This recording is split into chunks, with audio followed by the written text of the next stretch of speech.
Yeah, man. Well, I thank you for that. I really appreciate it, and I'm forever always thankful for the fan base here in Pittsburgh, and just for what they've given me over the years. So, it's awesome that I was able to get 300 in a Pirates uniform. Would I have wanted it a lot earlier? Of course, but that's just the way the cookie crumbles sometimes. So, yeah, it's nice to be able to do it. To do it, get it done, and wish I would have been able to do it in Pittsburgh, but just a little bit across the state, and it's nice to be able to get it done and do it here. That was Andrew McCutchen talking with Dan Zangrilli after yesterday's game about hitting home run number 300. And while he didn't hit it in Pittsburgh, a dad and his 9-year-old son, Pirates fans, were actually able to get that ball, which is super cool. And they didn't hold Kutch over the barrel. They didn't say, Andrew, we need XYZ amount of money. They didn't ask him for anything. They wanted a signed picture maybe with Andrew McCutchen. This is a story from Noah Hiles in the Post-Gazette. It was a really good one. Ultimately, the young 9-year-old was able to walk away with an Andrew McCutchen bat as well. Awesome. So class act. Awesome. We know that about Kutch. I mean, he's one of the best guys. He makes his home here in Pittsburgh, and finally he gets that monkey off his back and hits home run number 300. Joining us now to discuss is our buddy Neil Walker, brought to you by Keystone Custom Apparel. Check them out for all your custom apparel needs. Now, we are trying something here. If you go on 937thefan.com/live video, you should be able to see Neil Walker's smiling face on FaceTime. Neil, we're sorry to do this to you in the morning. I hope you brushed your teeth. I hope you've done your hair, man. How you doing? Hang on, boys. I just hit off of that button, but I'm walking Central Park right now. It's a beautiful morning here. Let me see if I can get this to work. I told Callis, my concern here was that the on-air product would suffer, and that that we wouldn't be able to even get it done on the video side. But it sounds like it's working here. All right, so Neil, you're on the call of that yesterday with Brownie. What did it mean personally to you to be on the call when your buddy Andrew does finally hit that milestone home run? Oh man, yeah, I felt so fortunate to be on the broadcast. I mean, it was obviously a moment that he wanted to get through and have in the rearview mirror, and for him to get it out of the way was really good for him. I know he feels like he can kind of just move on, but more than that, he's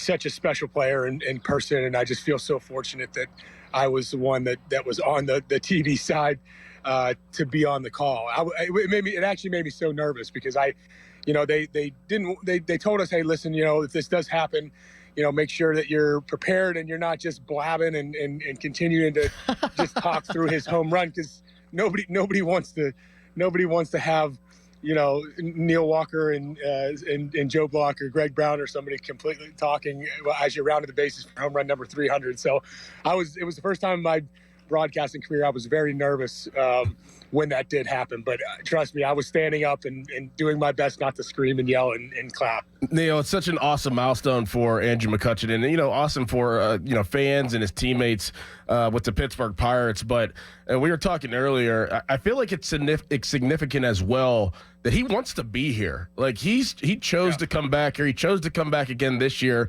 That has to be significant to obviously himself, but his teammates as well, knowing that he trusts this team and he expects this team to be pretty good, because he could play anywhere and finish his career and hit milestones, but he wants to be here in Pittsburgh.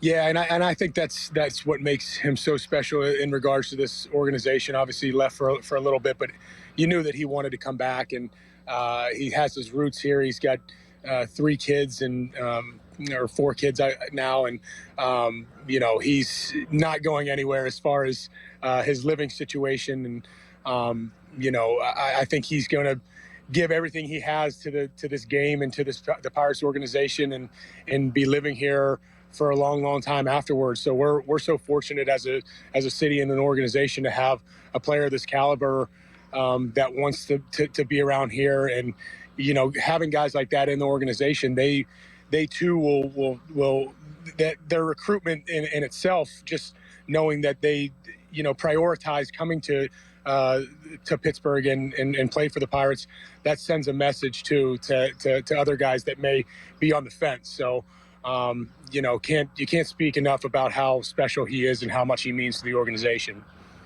Neil, very sweaty Neil Walker, walking around Central Park right now after watching on 93.7thefan.com. Neil's getting his steps in. He's joining us here. Neil, so Andrew McCutchen's hitting even still 194 on the season. He had a nice game yesterday, did hit the home run. Do you feel like the milestone moment was kind of weighing on him at all? I can't say that that it for sure was weighing on him, but that given anytime any of the media would ask questions about it, he would just say, let's talk about this when it happens or afterwards. So, that tells me he was more so just really trying to focus on getting back in the swing of things. And having played with Andrew for a long time, I can tell you when the weather starts to heat up, usually he starts to heat up. I mean, he's got that thin blood coming from Florida, and I don't know if he's necessarily shook that off yet. So I know when the weather turns and we have some nice weather here in New York before we come home. So hopefully that happens too. He's going to get back in the swing of things. I mean, it's just a matter of time, but he looks good. It sounds like he feels pretty good. He didn't get a ton of at-bats in spring training, so I think that might be another reason for the slow start. But make no mistake, he looks the same to me as he has in the past, and that's a good sign for the Pirates.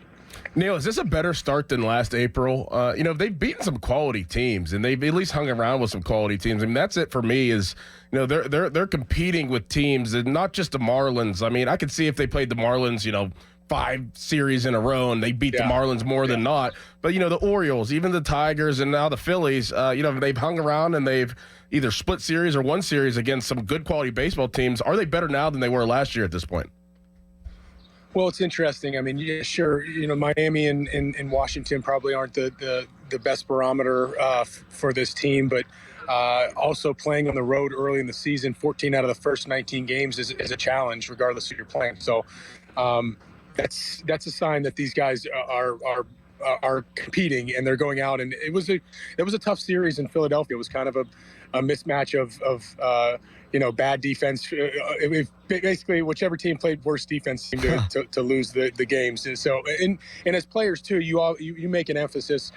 You think about the season in terms of winning series, right? And whether it's a 2-game series, 3-game series, a 4-game series, you're trying to focus on winning series. So, obviously it's very difficult to win 3 or 4 in any capacity or sweep a team. So you're very focused on trying to win 2 or 3 games, and they've done a good job of that, and they've done a good job on the road so far this season, and they're going to get some home cooking here after they get off this road trip come Wednesday going into the weekend. Neil Walker joining us here on the Fan Morning Show. Last thing here for you, Neil, and I wouldn't be me if I didn't bring up something negative, and I don't want to nitpick here. An 11-5 baseball team, and Doran asked the question: are they better this year than they were last year? Last year, even though the Pirates started 20-8, they actually started 9-7 before that. But Neil, are they looking at an inordinate amount of third strikes right now? It is one of the most aggravating things in sports. Why do you think that's happening so much for these guys right now? Well, I don't know, but I know that two-strike approach has been a thing that's kind of changed and evolved over the years, especially toward the end of my career. And for the most part, it's an art that you either have it or you don't. And in today's day and age, where you see more guys putting an emphasis on hitting home runs and really utilizing your 3 strikes, sometimes you'll see some guessing in those situations. And I don't know if that's what's going on across the board. I do know Zach Wheeler, he had a handful of called third strikes looking, and a couple of them were pitches that maybe weren't on the plate. So, more than anything, you have to have good awareness as a baseball player with 2 strikes, and just really focus on, if you do get to 2 strikes and something is close, you at least do your best to foul off the pitch or put it in play or whatever. So, but yeah, if we're gonna nitpick, I will agree with you, Adam. That's the taking the third strikes, and the defense needs to be tightened up a little bit. Neil, appreciate the time, man. Enjoy your walk around Central Park. Looks like a beautiful day. It is, boys. We'll chat with you next week. All right. All right, buddy. Thanks, that is Neil Walker. It worked. It works. I'm scared of technology. Pretty good. I was doubting Nicholas Harry-Callis's abilities there to make that go off without a hitch. And shocking. I made it work. It looked good. And Neil, good. I thought you might be catching Neil rolling out of bed or something, and he wouldn't want to do it. We had Hathorn on earlier. He probably was rolling out of bed at 7:35. I don't want to put them in a tough spot, but it worked. Good job, good. Callis. Credit where credit's due.